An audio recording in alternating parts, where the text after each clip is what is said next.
안녕하십니까. 통일연구원 조한범입니다. 전 세계의 이목이 집중된 채 새소리만 들리는 고요 속에서 진행된 금년 4월 판문점 도보다리 산책을 기억하십니까? 과거에는 상상도 못했던 이 장면이 상징하듯이 2018년 우리는 가히 한반도 대변환의식에 살고 있다 해도 과언이 아닐 것입니다. 금년 초 김정은 위원장이 파격적인 내용의 신년사를 발표했을 때만 해도 우리는 그 진위에 의문을 가졌습니다. 그러나 이후 소위 북한의 백두혈통인 김여정 부부장 일행이 전격적으로 서울을 방문하고 남북은 여자 아이스하키 단일팀을 구성해 평창 동계올림픽에 참가했습니다. 남북은 4월 27일 역사적인 판문점 평화의 집 남북 정상회담에 이어 5월 26일에는 전격적으로 판문점 통일각에서 다시 남북 정상회담을 이어갔습니다.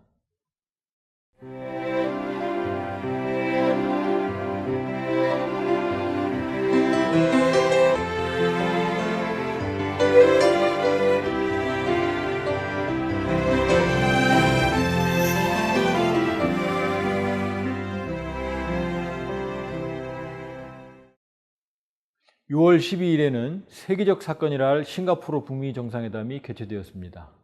금년 3월부터 6월까지 약 3개월의 기간 동안 2차례의 남북 정상회담, 1차례의 북미 정상회담, 그리고 3차례의 북중 정상회담이 숨가쁘게 이어졌습니다.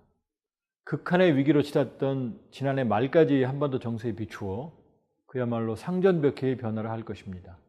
국제 정세를 잘 모르는 사람이라고 해도 분명 심상치 않은 일이 벌어지고 있다는 사실을 직감할 수 있을 것입니다. 이 모든 변화의 출발점에는 한반도 운전자로서 우리의 역할이 있었습니다. 특히 4.27 평화의 집 남북 정상회담은 남북한의 협력을 통해 북한의 핵을 포함한 한반도 문제 해결에 중요한 계기를 마련한 것으로 평가될 수 있습니다. 남북은 한반도의 완전한 비핵화에 합의했으며 더 이상 전쟁이 없을 것임을 천명한 것은 사실상 남북한 간의 종전선언에 해당합니다. 기존에 채택된 남북한 간의 선언과 모든 합의들을 철저히 이행하기로 한 점도 의미가 있습니다.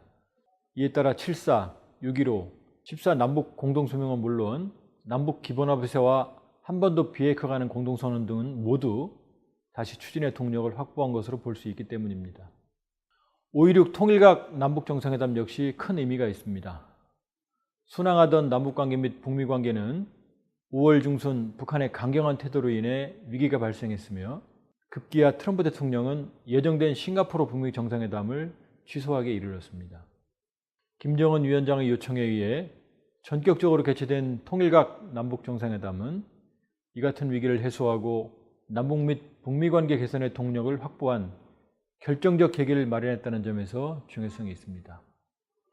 다시 한번 한반도 운전자 역할론의 중요성이 확인된 것이지요. 6.12 싱가포르 북미 정상회담은 최초의 양국 순회 간 만남이라는 점에서 그 자체로도 중요한 상징성이 있습니다. 그동안 북한에서 미국은 같은 하늘을 이고 살 수 없는 원수의 나라였습니다. 김정은 위원장이 중국의 비행기를 이용해가면서까지 적대국의 상징인 트럼프 대통령을 만나러 싱가포르에 왔다는 사실 자체가 북한의 변화를 읽을 수 있는 대목입니다. 싱가포르 북미 정상회담의 결과인 공동성명에 대해서는 해석이 분분합니다.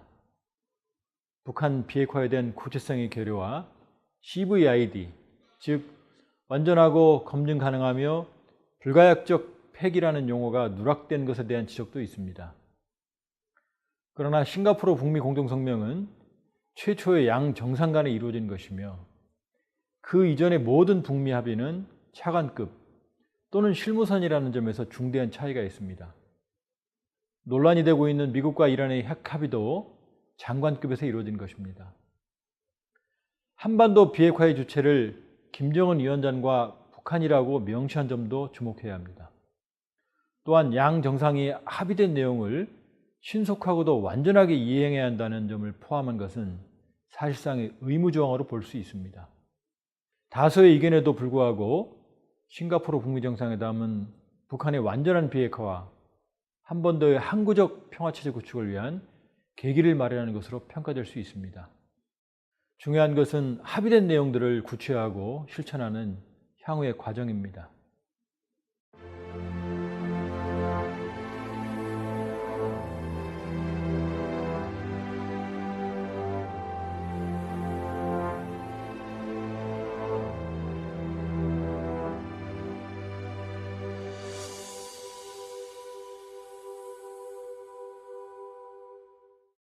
2018년 상반기에 이루어진 남북 및 북미 연쇄 정상회담을 통해 북핵 위기 해소와 한반도 문제 해결을 위한 전환점이 마련되었습니다. 주목할 부분은 북한과 미국의 태도 변화입니다. 김정은 위원장은 집권 이후 지난해 말까지 무한질주형 핵 미사일 개발에 집착을 했고, 이에 대해 미국은 강경대응 일변도의 입장을 고수해 왔습니다. 북한은 금년 4월 20일 노동당 중앙위원회 7기 3차 전원회의를 통해 경제핵 병진 노선의 성공적 결속을 선언하고 경제발전에 방점을 둔 새로운 전략 노선을 채택했습니다. 아울러 핵실험장의 폐쇄와 중장거리 탄도미사일 개발도 중단하겠다고 선언했으며 5월에는 풍계리 핵실험장 폭파 행사를 공개적으로 진행했습니다. 예단하기에는 이르지만 여러 정황상 대북 제재로 인한 압박과 한계에 처한 경제 상황의 개선을 위해 북한이 전략적인 변화를 선택했다는 판단이 가능합니다. 세 가지로 말씀드릴 수 있겠습니다. 첫째, 북한 경제가 안고 있는 한계를 극복하기 위해서는 북한 스스로의 힘만으로는 어렵고 국제사회의 협력을 얻어야 되는데, 국제사회의 협력을 요구하기 위해서는 북한의 비핵화라는 국제사회의 요구를 계속 북한이 외면할 수는 없는 그런 상황입니다. 두 번째로, 최근에 국제 외교 환경에 큰 변화가 있었다는 점인데요.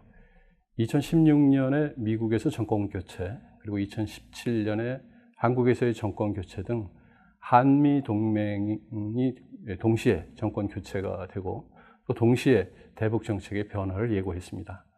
마지막으로 이런 기회를 이용하려고 하더라도 북한 내부적으로 명분이 필요했습니다. 그래서 북한은 서둘러서 4월 27일 판문점 정상회담을 앞두고 노동당 중앙위원회 전원회의를 열어서 핵무력이 완성됐다고 선언을 했습니다.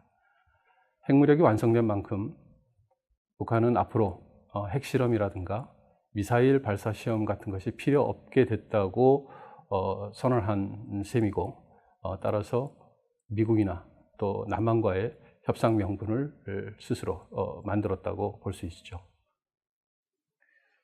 미국 역시 북한이 미 본토에 도달할 수 있는 ICBM을 시험 발사하는 등 북핵 위기가 임계점에 도달한 상황에서 대화 협상을 통해 문제를 해결할 필요성에 직면했습니다. 실제로 지난해 조사 결과 가장 많은 미국 국민들이 북한을 미국에 대한 최대한의 위협으로 인식했으며, 이는 전례가 드문 일입니다. 국내 정치적 문제와 재선이라는 과제에 직면한 트럼프 대통령으로서도 북핵 문제 해결이라는 성과의 도출이 필요한 상황입니다. 북한과 미국 모두 대화와 협상의 필요성이 있다는 점에서 최근의 한반도 정세 변화는 단순한 일시적 현상으로 보기 어렵습니다. 따라서 북핵 문제를 포함한 한반도 문제 해결의 전망도 그 어느 때보다 긍정적이라고 할 수 있습니다. 현재의 북핵 협상 국면이 파기될 경우 과연 어떤 일이 벌어질까요? 김정은 위원장과 트럼프 대통령 모두 치명적인 타격에 불가피하고 문재인 대통령의 한반도 운전자 역할 역시 동력을 상실하게 될 것입니다. 우선 북핵 문제 해결을 최대의 업적으로 내세우고 있는 트럼프 대통령의 정치적 타격에 불가피합니다. 트럼프 대통령은 여러 스캔들로 국내 정치적 어려움에 처해 있고, 미국 우선주의 외교 정책도 부작용이 많은 상황에서 북핵 협상이 실패로 돌아간다면 그 책임을 면하기 어렵습니다. 결국 미국은 다시 북한에 대한 최대의 압박 전략으로 전환할 것이며, 이 경우 북한의 어려움은 가중될 것입니다. 문재인 대통령의 언급대로 북한은 국제사회의 엄중한 심판에 직면하게 될 것이며 국제적인 고립도 가속화할 것입니다. 김정은 위원장의 신뢰 추락은 물론 북한의 경제발전 우선의 새로운 전략 노선도 추진이 불가능해질 것입니다. 금년 북한이 보여주고 있는 변화의 특징 중에 하나는 남북관계 개선에 적극적이라는 점입니다. 4.27 평화의 집 남북정상회담에서 김정은 위원장이 북한의 철도를 언급하며 민망이라는 표현까지 쓸 정도로 북한의 철도, 도로, 그리고 전력사정은 매우 열악합니다. 북한이 SOC 문제 해결 없이 경제건설은 사실상 불가능하며, 이를 위해서는 남북관계 발전이 반드시 필요합니다. 그러나 북핵 문제의 해결이 진전되지 않는 한 남북관계 개선은 사실상 어렵습니다. 북한 역시 그 어느 때보다 비핵화를 선택해야 할 압박과 필요성에 직면해 있고, 미국도 같은 입장입니다. 문제는 디테일의 악마입니다. 북한과 같이 우라늄 원료의 채취에서 핵물질 추출, 핵탄두 제조, 그리고 운반선인 탄도미사일 개발까지 일관 체제를 갖춘 국가의 비핵화는 전례가 없고 방대한 작업입니다. 단기간에 완전한 비핵화가 어려운 이유입니다. 핵미사일 포기에 대한 대가로 북한이 요구하고 있는 체제 보장과 보상 문제도 만만치 않은 과제입니다. 당장 선 비핵화를 요구하고 있는 미국과 단계별 행동 대 행동 원칙에 따라 보장과 보상을 요구하고 있는 북한의 입장이 충돌하고 있죠. 북한은 사실상 자신들이 모든 것이라고 할 수 있는 핵을 협상 테이블에 올려놓고 있다는 점에서 우려가 크고, 미국은 그동안 북한 협상을 파괴해왔다는 점에서 불신이 큽니다. 네, 북한 핵 문제는 시간도 많이 요하고 또 지뢰가 여러 군데 많이 깔려 있기 때문에 그렇게 쉬운 문제는 아닙니다. 그러나 궁극적으로는 해결의 방향으로 가닥을 잡을 것으로 생각됩니다. 이렇게 말씀드리는 것은 첫째, 이 협상 과정이 싱가포르 그리고 판문점 회담으로부터 비롯되었고 또 탑다운 방식으로 진행되고 있다는 점입니다. 둘째는 한국이 그 중재 노력을 적극적으로 하고 있고 그 노력이 실효 가치가 있는 것으로 평가되고 있다는 점입니다.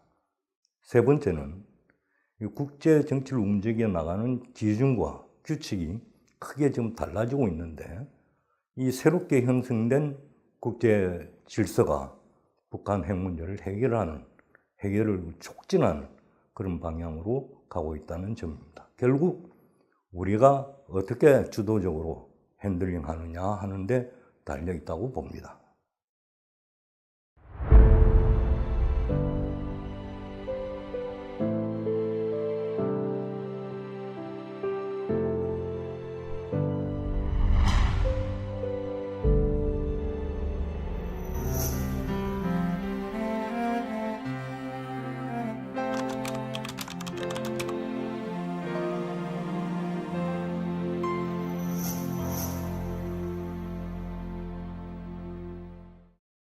현 단계에서 필요한 것은 북미 간의 불신을 해결하고 복잡하고 방대한 북한의 비핵화 프로그램의 추진 및 한반도의 항구적 평화 정착을 위한 동력을 유지하는 일입니다. 4.27 남북정상회담이 한반도 문제에 물꼬를 튼 것처럼 우리의 운전자 역할이 중요합니다. 남한 전역은 북한 핵무기 타격 대상이며 우리는 한반도 문제의 가장 직접적인 당사자이기 때문입니다. 미국은 언제든지 북한에 대한 강공책으로 전환할 수 있으며 북한에게 중요한 것은 체제 유지입니다. 북핵 문제를 평화적으로 해결하고 한반도의 항구적인 평화체제를 구축하여 지속 가능한 남북관계의 발전을 통해 통일을 지향해야 하는 것은 우리에게 주어진 거역할 수 없는 임무입니다. 북한의 진정성을 논하는 일보다 협상 테이블에 나온 북한을 완전한 비핵화에 이끌어가는 것이 보다 더 중요하고 한미협력을 기반으로 한반도 문제의 본질적 해결을 위한 노력이 경주되어야 합니다. 어떠한 경우에도 우리가 한반도 문제의 운전석에서 내려올 수 없는 이유입니다. 감사합니다.